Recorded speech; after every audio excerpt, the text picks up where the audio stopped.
Hey everyone, this is Max from Unsubscribed Healthcare, and I wanted to go over with you a little bit about data validation. People have had questions on this and how it can be used in your own EMR.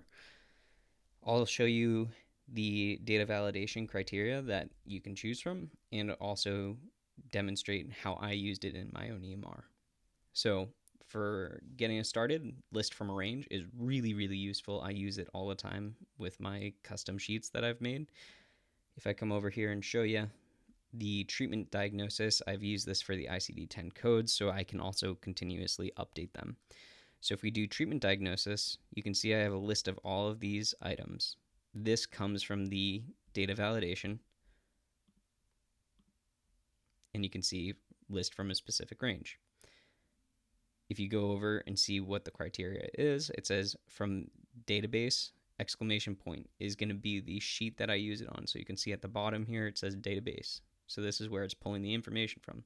Database, a money symbol locks in the row and as well as the column. So you can see the money symbol here, money symbol here. That means that it's staying there. So even if I copy and paste this cell, it will continuously pull from this section of data. So let's go to database, look at the top here, into the columns, we'll go to AK, keep scrolling, and now you can see we're at AK, and it starts at row 4, okay? And you can see that it goes all the way down. If I wanted to select a new data range, you can do that as well.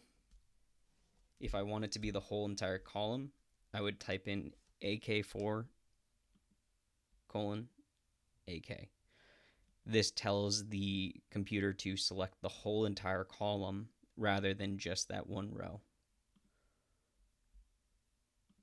So save that, and then again you can see that it is now there. If we wanted to change that, we'll just do an example. Same thing, data validation. So I right clicked it, went down to the bottom, clicked on data validation. We'll click here to choose a new row. We'll go back to database, and we'll just go to column AM for the services, just so you can see how it will change. If you do shift and command and press the down button, it will go down until the last text, and then you can just delete the last number and it will do the whole entire column. So you can see that it's all the way down there, and now you can see that these are different items. Okay, to update it, this is why this is super useful, because now I can press update, enter, and if I come back here to treatment diagnosis, you can see update was added on the bottom. Again, update 2, and you can see update 2 was added. So it's a very useful tool, especially when you're trying to do updatable items in updatable lists. So if we go back and you look at list of items, this is useful for when you have range of motion measurements or anything else like that. So I come down here where I have a list of items that I want selected. So range of motion, so within functional limits, within normal limits, not tested. I pre-wrote all of these so that you could just select from any of these options. So if we right click again, go down to view more cell actions, go to data validation, you can see when we choose the criteria as list of items, it's within functional limits. Every item that I have is separated by the comma. So if we come here, data validation, list of items, you can see it says enter items separated by a comma. So you can do hello, goodbye, save, and now you can see as we click, you have 2 options that you can choose from. This is what I used also for the data validation for the range of motion as well as the MMTs, and I also use this when choosing lock or unlock. If you try to select anything outside of that, you have the option to lock that cell. If we come to data validation, if I type in reject input, it will not allow me to enter anything in there besides what is listed on those items.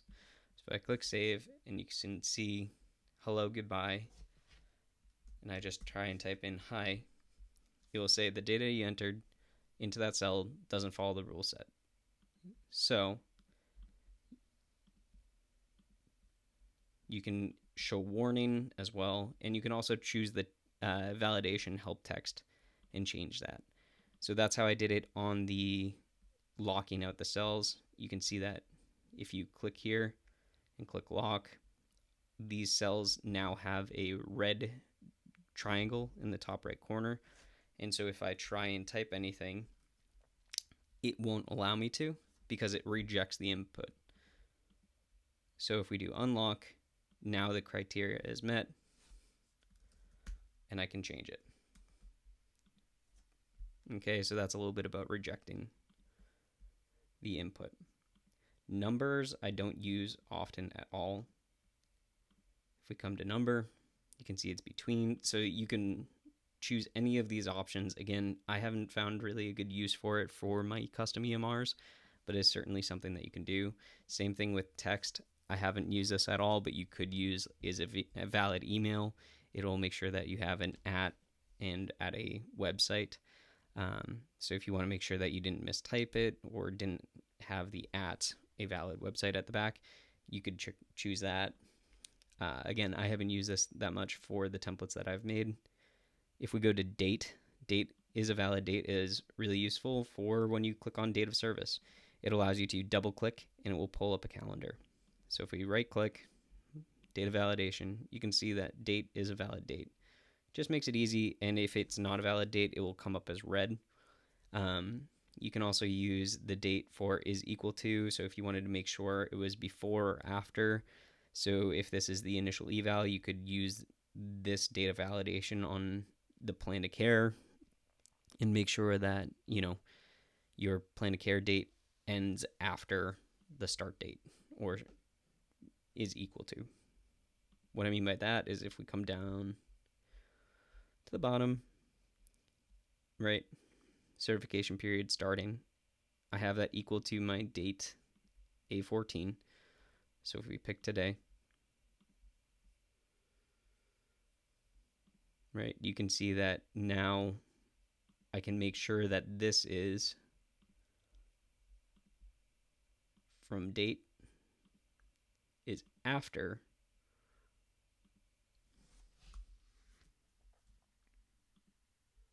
C184.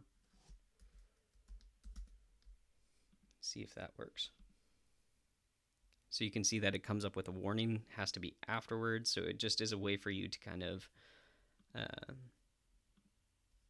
make sure that it is afterwards. And you can see that now, since the data validation is met and it's afterwards, that red box goes away.